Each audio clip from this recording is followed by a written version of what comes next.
আমি আপনাদেরকে উদ্দেশ্য করে একটি কথাই বলবো, সন্ত্রাসী গোষ্ঠী আজকে 15 বছর একটা নয় দুটা নয় মনে হয় 30টার মতো লাশ পড়েছে সারা।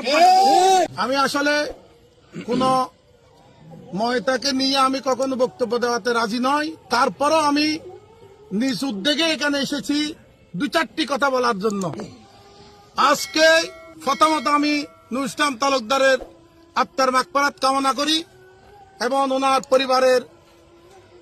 পরিবারকে সমবেদনা জ্ঞাপন করে সর্বপ্রথম আমি একটি কথাই বলবো, আজকে যারা নুরুল ইসলাম তালুকদারকে হত্যা করেছে এই হত্যার প্রতিবাদ আমরা সকলে একত্রিতভাবে করার প্রয়োজন মনে করি। আপনারা যারা এখানে আছেন, আমরা প্রবাসে থাকা অবস্থায় দেখেছিলাম বিগত 16টি বছরে মিরিকিল সহ সরববাটা জঙ্গল সরববাটাতে অসংখ্য লাশের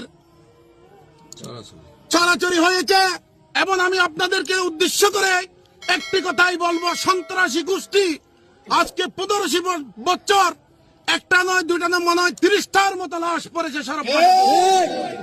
আপনারা বয়ে একজন লোক সাক্ষী পর্যন্ত দেওয়ার মতো নাই। আমি আপনাদেরকে আবারও বলবো, সন্ত্রাসী গোষ্ঠী সর্বোচ্চ 30 জনের মতো হবে। আমরা সারা বাটার জনগণ 30,000 আছি। কেন আপনারা এত ভীত থাকেন? একজন করে মারা না যাওয়ার চেয়ে একসাথে সবাই মরার জন্য প্রস্তুত হন। আমরা সবাই একত্রিত ভাবে এই হত্যার প্রতিশোধ নেওয়ার লক্ষ্যে আমরা এই মাঠে কাজ করব বলে ওয়াদা করেন সবাই। আগামীকাল থেকে যদি আপনারা একসাথে কাজ করেন, এরকম নুরুল ইসলামের মতো অহরহ লোক এই সরববাটার মাটিতে হত্যা হবে না আশা করি।